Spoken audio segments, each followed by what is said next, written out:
Hi friends, మనము పచ్చి పరెంకాయ చూసింటాం కదా. పచ్చి పరెంకాయ అది మాకుండా దొరగాయ ఉండకూడదు, పచ్చికాయే.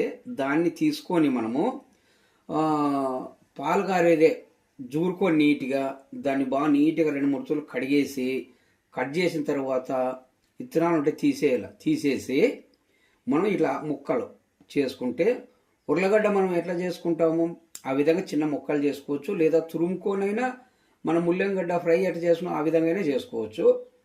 ఈ పచ్చిపరంకాయ అనేది సామాన్యంగా ఎవరు చేసిండరు చాలా వరకు. అప్పుడు పెద్దలు చేసేవాళ్ళు, ఇప్పుడు అయితే చేయడం లేదు. ఇది తింటే హెల్త్కి కూడా చాలా మంచిది.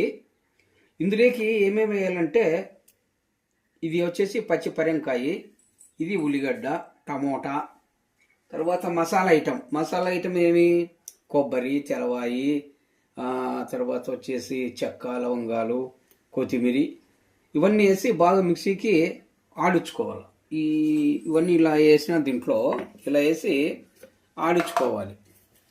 ఆడిచ్చేసుకొని ఉన్నగా తర్వాత మనం ఏం చేయాలి, ఇవి వచ్చేసి ఇప్పుడు దీంట్లో ఈ తిరువాతకి వేసేద్దాం. జీలకర్ర, ఆవాలు, ఈ మామూలు తిరువాత గింజలు అలా వేసేస్తాం కదా. వేసుకున్న తర్వాత ఇది ఎర్రగడ్డ,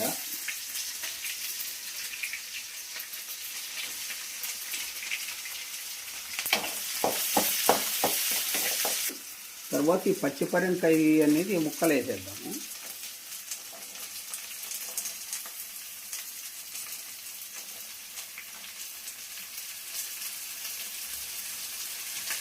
వేసాం కదా.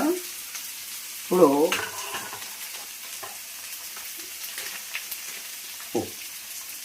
పసుపు వేద్దాం.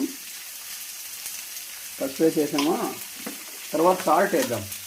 మనకు తగినంత సాల్ట్ వేసుకుందాం. సాల్ట్ వేసాము.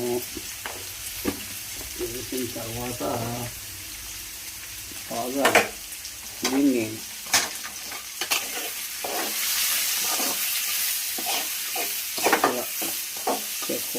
చేసుకోవాలి.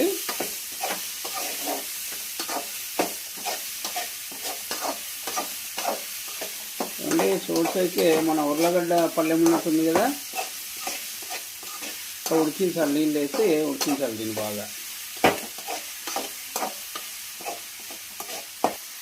ఇప్పుడు ఇలా ఇది ఇచ్చేసుకుంటే